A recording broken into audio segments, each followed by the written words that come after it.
ایک حدیث میں حضور نے فرمایا کہ قیامت کے دن سب سے پہلے 3 اشخاص کا معاملہ پیش ہوگا۔ ایک وہ تھا کہ جو اللہ کی راہ میں جنگ کرتا ہوا مارا گیا تھا، دنیا میں شہید سمجھا جا رہا تھا۔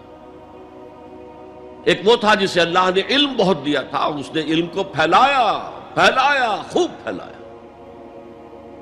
اور ایک وہ جس کے پاس جس کو اللہ نے بہت دولت دی تھی اور اس نے دولت جو ہے نیکی کے کاموں میں، بھلائی کے کاموں میں، غرباء، یتامى، مساکین کے لیے خرچ کیا۔ اب اللہ پوچھے گا ان شہید صاحب سے کہ دیکھو میں نے تمہیں صحت دی تھی، جسمانی قوت دی تھی، تم نے کیا کیا؟ وہ کہے گا اے اللہ میں نے تیرے لیے قتال کیا اور اپنی جان دے دی۔ اللہ فرمائے گا کذبتا، تو نے جھوٹ بولا، انک قد قاتلت لأن یقال جریء، تو نے تو یہ جنگ میں حصہ لیا تھا اس لیے کہ تیری شجاعت کا ڈنکا بج جائے، تیری جرأت کی شہرت ہو جائے۔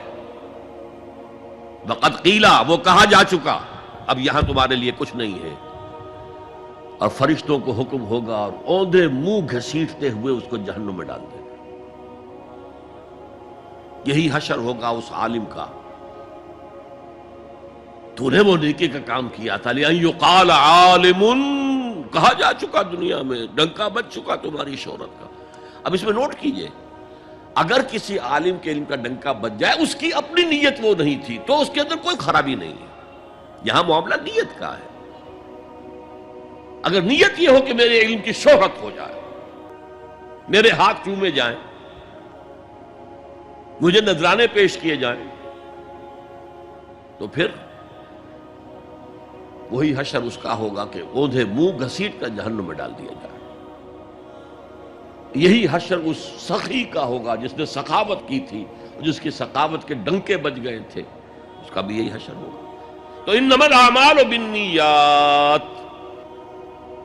3 اشخاص آئے، انہوں نے حضور کی ازواج مطہرات سے معلوم کیا آپ رات کو کتنا وقت نماز میں لگاتے ہیں،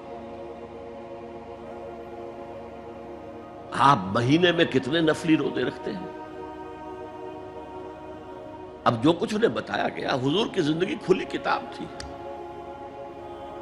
بتا دیا گیا اتنا عرصہ جو ہے آپ رات کو تہجد پڑھتے ہیں، بتا دیا گیا مہینے میں اتنے روزے رکھتے ہیں۔ انہوں نے اسے کم سمجھا، فتقالوہا، قلیل سمجھا کہ یہ تو زیادہ نہیں ہے، ہمارا تو خیال تھا کہ آپ ساری رات ہی کھڑے رہتے ہو۔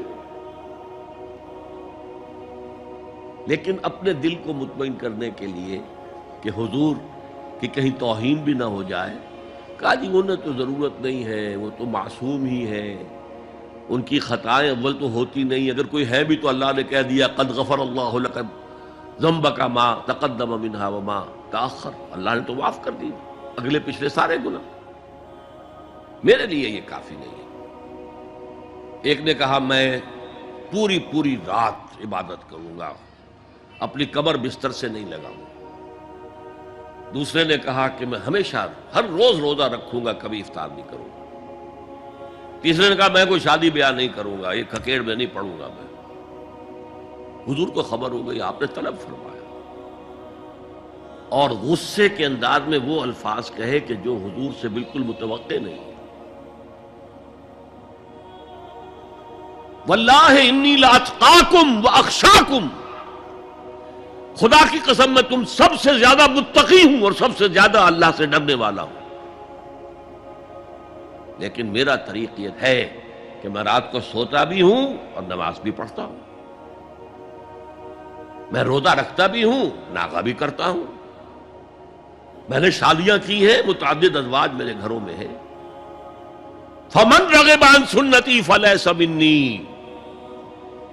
جو بھی میری سنت سے ہٹا وہ مجھ میں سے نہیں ہے، میرا امت ہی نہیں ہے۔